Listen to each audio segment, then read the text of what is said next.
Hello everyone, welcome to my channel. Class 6 का second chapter बचपन। इसमें लेखिका अपने बचपन के बारे में बताती हैं। मैं तुम्हें अपने बचपन की ओर ले जाऊंगी। मैं तुमसे कुछ इतनी बड़ी हूँ कि तुम्हारी दादी भी हो सकती हूँ।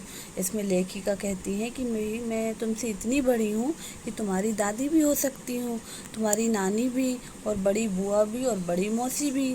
परिवार में मुझे सभी लोग जीजी कहकर ही पुकारते हैं। हाँ, मैं इन दिनों कुछ बड़ा बड़ा यानी उम्र में सियाना महसूस करने लगी हूँ। मतलब लेखिका बोलती हैं कि अभी मैं इन दिनों काफ़ी बड़ी हो गई हूँ, तो बहुत सियाना यानी मतलब अपने आप को खूब बड़ा महसूस करने लगी हूँ। शायद इसलिए कि पिछली शताब्दी में पैदा हुई थी।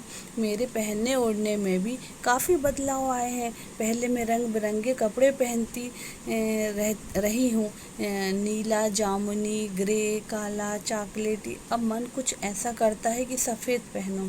मतलब वो बताती हैं कि जब मैं बचपन में छोटी थी तो पहले मैं रंग बिरंगे कपड़े पहनती थी, कई कलर के पहनती थी, लेकिन अब मेरा मन सिर्फ सफ़ेद कपड़े पहनने का ही करता है। गहरे नहीं, हल्के रंग।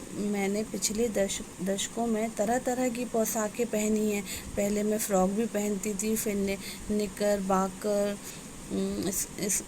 स्कर्ट, लहंगे, गरारे, और अब चूड़ीदार और घेरदार कुर्ते भी। बचपन के कुछ फ्रॉक तो मुझे अब तक याद हैं। हल्की नीली और पीली धारी वाला फ़्रॉक। वो कह रही हैं कि मेरे बचपन एक फ़्रॉक थी जो मैं हमेशा पहनती थी। उसका रंग कैसा था? हल्का नीली थी और पीली धारी वाला उनके पास फ़्रॉक थी।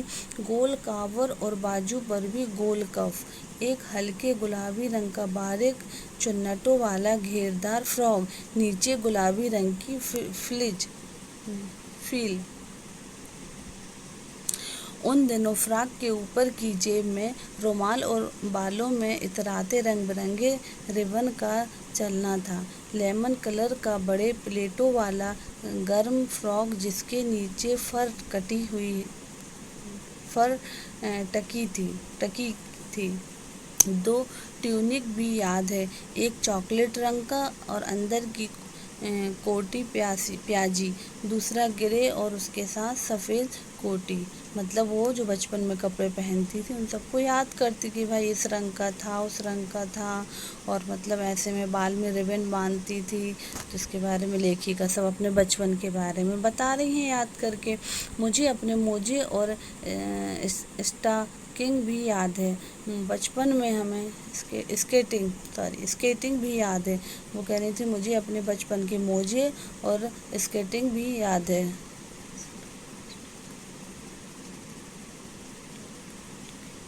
बचपन में हमें अपने मोजे खुद धोने पड़ते थे।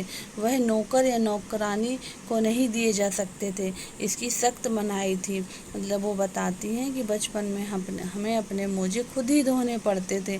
नौकर या किसी नौकरानी से हम नहीं धुलवा सकते थे। हम बच्चे इतवार की सुबह इसी में लगाते। मतलब वो हर इतवार को यानी संडे के दिन सब लोग मतलब कपड़े धोते थे, अपने जूते पॉलिश करते थे। वो क्या करती थी, धो लेने के बाद अपने अपने जूते पॉलिश और करके चमकाते। अब जूते कपड़े या ब्रश से रगड़ते हुए पॉलिश की चमक उभरने लगती है। सरवर, मुझे आज भी बूट पॉलिश करना अच्छा लगता है। वो कहती हैं कि जब इतवार का दिन आता था तो मुझे मतलब हम लोग के पास बहुत काम रहता था। मतलब सुबह इसी में लगाते थे। धो लेने के बाद अपने अपने जूते पॉलिश करते थे। फिर जब जूते कपड़े या ब्रश से रगड़ते तो पॉलिश की चमक उभरने लगती थी। जब वो जूते में पॉलिश करती थी तो उनके जूते जो थे वो अच्छे से चमकने लगते थे और उन्हें बूट पॉलिश करना अच्छा लगता था। हालांकि अब नई नई किस्म के शू आ चुके हैं। कहना होगा कि ये पहले से कहीं ज़्यादा आरामदेह हैं। हमें जब नए जूते मिलते उसके साथ ही छालों का इलाज शुरू हो जाता। जब कभी लंबी सैर पर निकलते अपने पास रुई ज़रूर रखते। जूता लगा तो रुई मोजे के अंदर। और हाँ, हमारे तुम्हारे बचपन में तो बहुत फ़र्क हो चुका है। वो कहती हैं कि मैं हमेशा अपने पास जूता लगा हो तो वो रुई रख लेती थी और बोलती कि आपके बचपन में मतलब और उनके बचपन में بہت فرق تھا۔ ہر سنیچر کو ہمیں آلیو آئل یا کیسٹر آئل پینا پڑتا تھا، یہ ایک مشکل کام تھا۔ سنیچر کو صبح سے ہی ناک میں اس کی گند آنے لگتی۔ چھوٹے شیشے کے گلاس جن پر ٹھیک خوراک کے لیے نشان پڑے رہتے، انہیں دیکھتے ہی متلی ہونے لگتی۔ مجھے آج بھی لگتا ہے کہ اگر ہم نہ بھی پیتے، وہ شانیواری دوا تو کچھ زیادہ بگڑنے والا نہیں تھا۔ مطلب وہ ان کو اچھی نہیں لگتی تھی، عجیب سی لگتی تھی، تو ان کو بولتی ہیں کہ اگر ہم وہ دوائی نہیں بھی پیتے تو کچھ کام بگڑنا نہیں تھا، صحت ٹھیک ہی رہتی۔ تو میں بتاؤں گی کہ ہمارے سمے اور تمہارے سمے میں کتنی دوری ہو چکی ہے، یہاں تک کہ بچپن کی دلچسپیاں بھی بدل گئی ہیں۔ مطلب وہ بتا رہی ہیں کہ اب پہلے کے بچپن میں اور آج کل کے جو بچپن ہے بچوں کا، اس میں مطلب کافی انتر ہے۔ تو وہ بتاتی کہ میں اپنے بچپن کے بارے میں بتاؤں گی کہ میں کیسی تھی۔ یاد رہے ان دنوں کچھ گھروں میں گرامو فون تھے، ریڈیو ٹیلی ویژن نہیں تھے۔ مطلب اس سمے ریڈیو ٹیلی ویژن ٹی وی وغیرہ نہیں چلتی تھی، صرف گرامو فون ہی چلتے تھے۔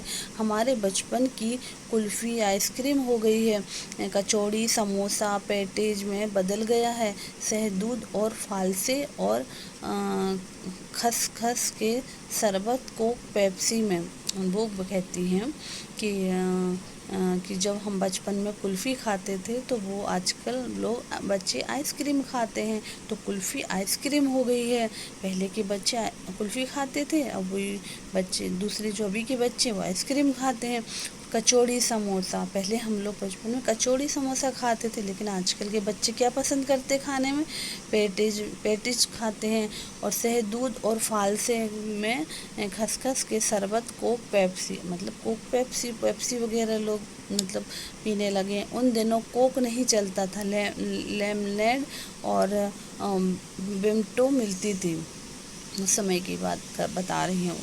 شملہ اور نئی دلی میں بڑے ہوئے بچوں کو بیگرز اور ڈیویکو ریستوراں کی چاکلیٹ اور پیسٹری مزہ دینے والی ہوتی۔ ہم بھائی بہنوں کی ڈیوٹی لگتی شملہ مال سے براؤن بریڈ لانے کی۔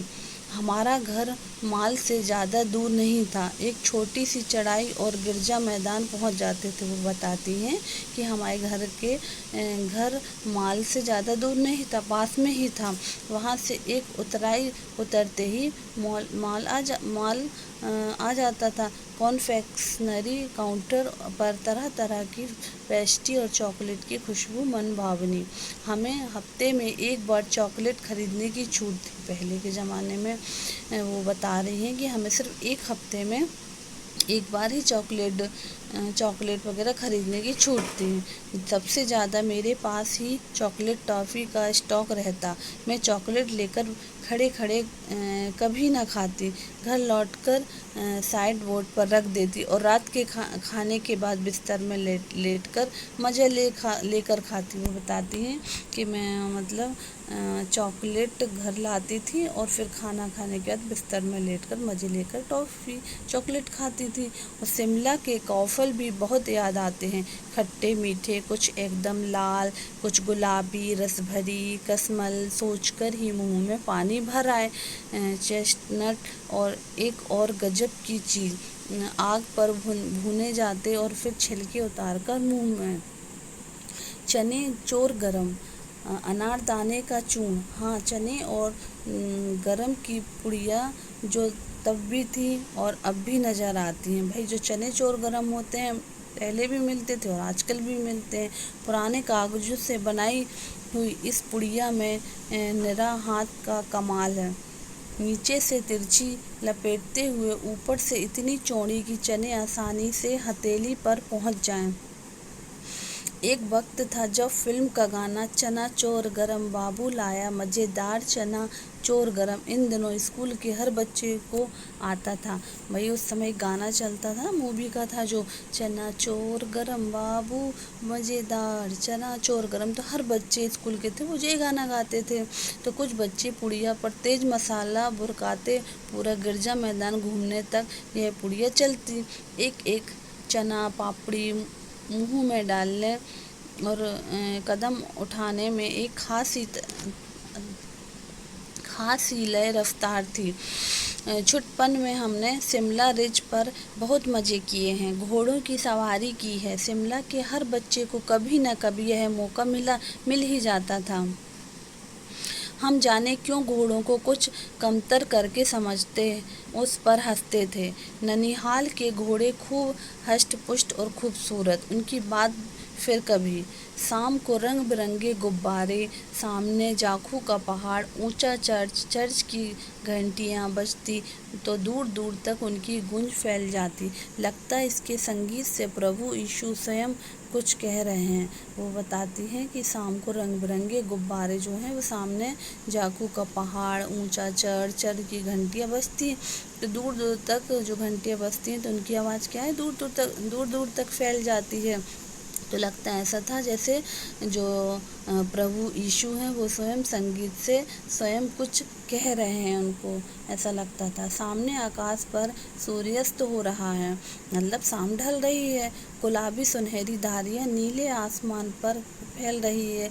दूर दूर फैले पहाड़ों के मुखड़े गहराने लगे और देखते देखते बत्तियाँ टिमटिमाने लगी। रिज पर की रौनक और माल की दुकानों की चमक के भी क्या कहने। जब रात हो जाती है तो जब दुकानों की लाइट जलती है तो कितना सुंदर लगता है रात में। स्केडल पाइट की भीड़ से उभरता कोलाहल। सरबर स्केडल पॉइंट के ठीक सामने उन दिनों एक दुकान हुआ करती थी जिसके शोरूम में शिमला कालका ट्रेन का मॉडल बना हुआ था। इसकी पटरियां, उस पर खड़ी छोटे छोटे डिब्बों वाली ट्रेन, एक और लालटीन की छत वाला स्टेशन और सामने सिग्नल देता खंबा, थोड़ी थोड़ी देर पर बनी सुरंगें। पिछली सदी में तेज रफ्तार वाली गाड़ी वही थी। कभी कभी हवाई जहाज़ भी देखने को मिलते, वो कहते कभी कभी हम लोग को हवाई जहाज़ भी देखने को मिल जाते थे। दिल्ली में जब भी उनकी आवाज़ आती बच्चे उन्हें देखने बाहर दौड़ते। दिखता एक भारी भरकम पक्षी उड़ा जा रहा है। वो क्या सोचते थे बच्चे, भाई कितना बड़ा पक्षी है जो बहुत भारी है, आकाश में उड़ रहा है पंख फैलाकर। यह देखो और वह गजब, वो मतलब यह देखो और वह गायब। उसकी स्पीड भी इतनी तेज़ लगती। हाँ, गाड़ी के मॉडल वाली दुकान के साथ एक और ऐसी दुकान थी जो मुझे कभी नहीं भूलती। यह वह दुकान थी जहाँ मेरा पहला चश्मा बना था। वहाँ आँखों के डॉक्टर अंग्रेज थे। वहाँ आँखों के डॉक्टर कौन थे? अंग्रेज थे। शुरू में चश्मा लगाना बड़ा अटपटा लगा। उनने कही भाई जब मुझे चश्मा लगा तो मैंने चश्मा लगाया तो मुझे बड़ा अटपटा लगा। छोटे बड़े मेरे चेहरे की ओर देखते और कहते आँखों में कुछ तकलीफ है, इस उम्र में ऐनक दूध पिया करो। सब लोग मतलब बोलने लगे भाई इतनी छोटी उम्र में आपको चश्मा लगने लगा है। ऐनक मतलब चश्मा, मतलब दूध पिया करो। मैं डॉक्टर साहिब का कहा दोहरा देती, कुछ देर पहनूंगी तो ऐनक उतर जाएगा। फिर डॉक्टर ने उनसे कहा था कि भाई आप कुछ दिन पहनेंगी तो आपका चश्मा उतर जाएगा, तो वही उनसे वो कह देती कि भाई डॉक्टर साहब ने कहा है कि भाई मेरा चश्मा उतर जाएगा। वैसे डॉक्टर साहब ने पूरा आश्वासन दिया था, लेकिन चश्मा तो अब तक नहीं उतरा, नंबर बस कम ही होता रहा। मतलब डॉक्टर साहब ने तो कहा था भाई चश्मा उतर जाएगा, लेकिन चश्मा तो नहीं उतरा, लेकिन नंबर बस कम ही होता रहा। मैं अपने आप इसकी जिम्मेदार हूँ। जब आप दिन की रोशनी को छोड़कर रात में टेबल लैंप के सामने काम करेंगी तो इसके अलावा और क्या होगा। उन्होंने कही भाई अगर मुझे चश्मा लगा है तो इसकी जिम्मेदार मैं ही हूँ, क्योंकि भाई मुझे दिन में पढ़ाई करना चाहिए, लेकिन मैं क्या करती थी, रात में टेबल लैंप के सामने काम करती थी अपना, और इसके अलावा और क्या होगा। तो उन्होंने कि भाई आँख तो ख़राब होनी ही थी। जब पहली बार मैंने चश्मा लगाया तो मेरे एक चचेरे भाई ने मुझे छेड़ा, देखो देखो कैसी लग रही है। देखिए जी चश्मा लगाई है ना, आँख भर चश्मा लगाया ताकि सूझे दूर की, यह नहीं लड़की को मालूम सूरत बनी अलंगूर की। मैं खींची कि मुझ पर यह क्यों दोहराया जा रहा है, पर शेर बुरा ना लगा। जब वह चाय पीकर चले गए तो मैं अपने कमरे में जाकर आईने के सामने खड़ी हो गई। कई बार अपने को देखा, ऐनक उतारी, फिर पहनी, फिर उतारी, देखती रही। मतलब वो देखने लगी भाई मैं चश्मे में कैसी लगती हूँ और बिना चश्मे में कैसी लगती हूँ। तो वो आईने के सामने खड़े होकर अपने आप को देखती रही। सूरत बनी लंगूर की, नहीं नहीं नहीं, हाँ हाँ हाँ। मैंने अपने छोटे भाई का टोपा उठाकर सिर पर रखा। कुछ अजीब लगा, अच्छा भी और मजाकिया भी। तब की बात है जब नहीं तब की बात थी, अब तो चेहरे के साथ घुल मिल गया है चश्मा। उनने कि भाई पहले जब पहली बार कोई चश्मा लगाता है तो अजीब सा लगता है चेहरा, लेकिन अगर वो चश्मा लगाए रहता है तो वो क्या होता है, वो कह रही हैं कि अब तो भाई मेरा चेहरा चश्मे के साथ घुल मिल गया है। जब कभी उतरा हुआ होता है तो चेहरा खाली खाली लगने लगता है, मतलब चेहरे को आदत हो जाती है चश्मे की।